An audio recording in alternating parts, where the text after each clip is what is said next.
My neighbor claimed my land was public space, so I built a wall that changed everything. I never thought buying a small slice of land next to my house would turn my entire neighborhood upside down. It started on a quiet Wednesday morning. I was measuring out the edge of my new lot, just a strip of grass I'd purchased from old Mr. Gillis down the street, when I heard her voice slice through the air like a smoke alarm. "You can't build a wall here, this is community space." Standing barefoot on my lawn was my neighbor, Linda Barlow. Hair still in rollers, robe flapping, coffee mug in hand like it was a legal warrant. I calmly looked at her and said, "Well then, I guess the whole community is about to love my 6-foot privacy wall." Her jaw dropped like I'd just banned Christmas. Let's rewind, because the insanity deserves context. About 3 weeks earlier, Mr. Gillis, retired, no kids, no drama, offered to sell me his adjacent lot. It had always been a weird, forgotten triangle between our two homes. People used it for overflow parking during block parties or when Linda threw her monthly wine and wisdom circles. Yes, seriously. I'd been eyeing it to expand my yard, plant a garden, maybe build a fire pit. Mr. Gillis gave me a friendly price. We signed papers, and I legally became the new owner. That's when Linda went full dictator. No congrats, no neighborly chat, just a knock on my door and a look of passive-aggressive doom.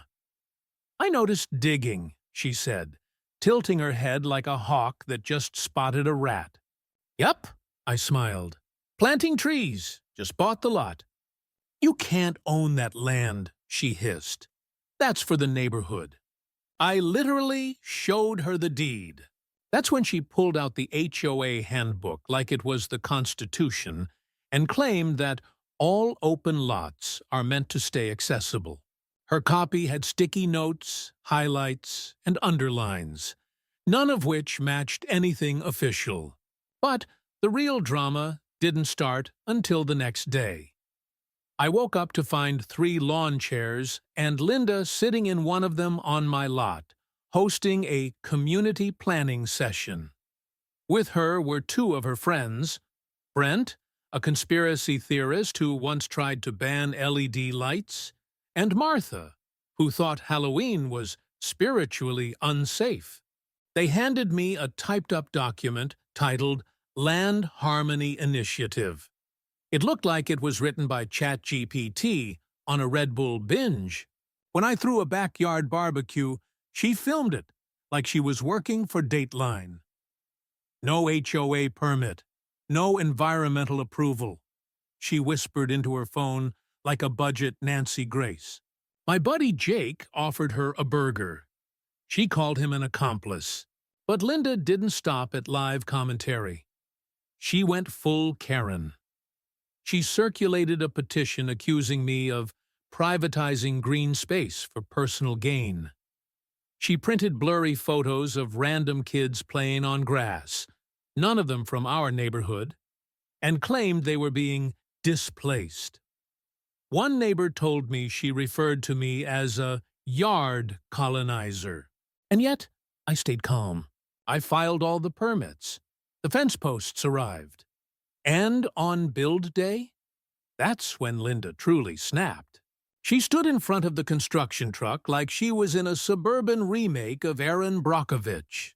"This is ecological vandalism," she screamed. "You're blocking sunlight from my begonias." "Linda, your begonias are in your backyard," I replied.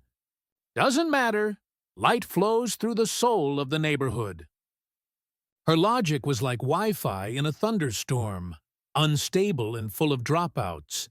Then came the fake citations, the midnight sabotage, and the squirrel defense.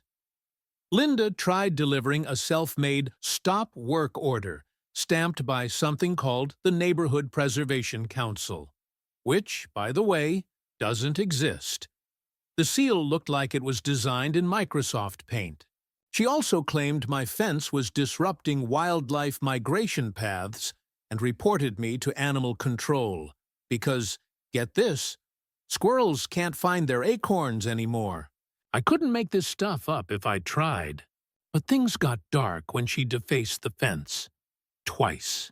First, she spray-painted "Community Traitor" across the wood in angry red letters, caught on camera, wearing leopard pajamas.